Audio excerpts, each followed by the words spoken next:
Maupay na adlaw mga sangkay! For today's vlog, isi-share ko lang sa inyo ang mga kaganapan ngayong araw. Maaga nga kaming gumising ngayon mga sangkay dahil maaga ang call time ng aming delivery. Ito nga pala yung umorder sa akin ng 50 pieces na empanada. Syempre kasama na naman natin ang ating mga bulinggit dahil hindi naman sila pwedeng maiwan at wala din naman talagang tao sa bahay dahil nakares lahat ng aming mga helper. At isinabay na namin ang pamimili ng aking mister dahil nga hapon pa ang aming paluto. Kaya ayan, iniwan lang muna namin sila saglit pero diretso na tayo dito sa pagsundo. At pagkahapon nga mga sangkay habang nagluluto ang aking mister, ako naman ay busy sa pagpapaaral. Pagpapaaral sa aking panganay. Tinuturuan ko nga kasi siya mag-divide mga sangkay dahil yun na lang ang hindi niya alarm. At syempre itong dalaga natin, bibigyan din natin ng lapis at papel dahil manggugulo siya sa kuya niya pag hindi. 5, 6, 7, 8, 9, 10, 11, 12, 13, 14,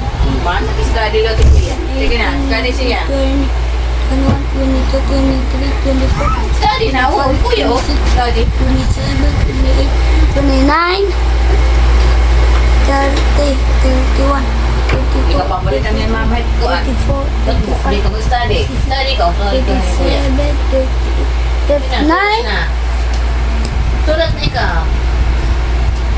40, Kalagay kuya. 40. Anong sagot? Basahin. What are you doing, my Basahin. 20 plus 20 is 40. Very good. Ay, galing. Siya, 1, 2, siya, 1. Siya ba? 3 plus 3.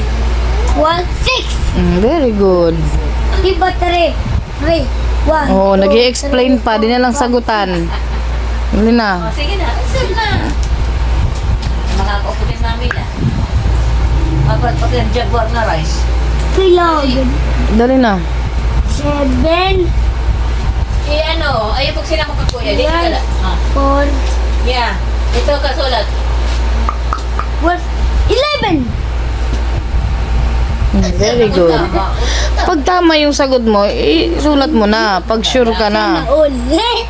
Tsura mo. Magaling. No. Kuya, hindi ganyan yung 7. Ano na naman yung sinusulat mo? 7. Balik. 1 man lang yan. 11 pala. Okay.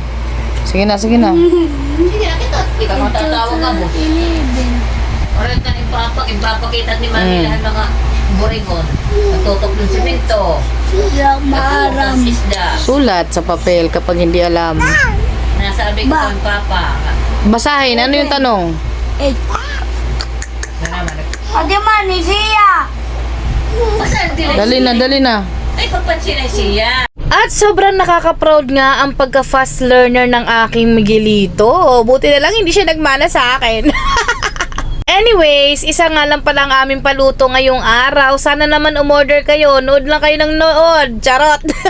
Wala din naman masyadong ganap ngayong araw. Kaya ayan, pag kinagabin mga sangkay, nagto-treadmill na lang ako, nagto-tiktok dance. Kaya follow nyo na ako. Please support our small business. Maraming salamat po. Yun lang. Bye! At huwag kalimutang i-follow ako sa Facebook page.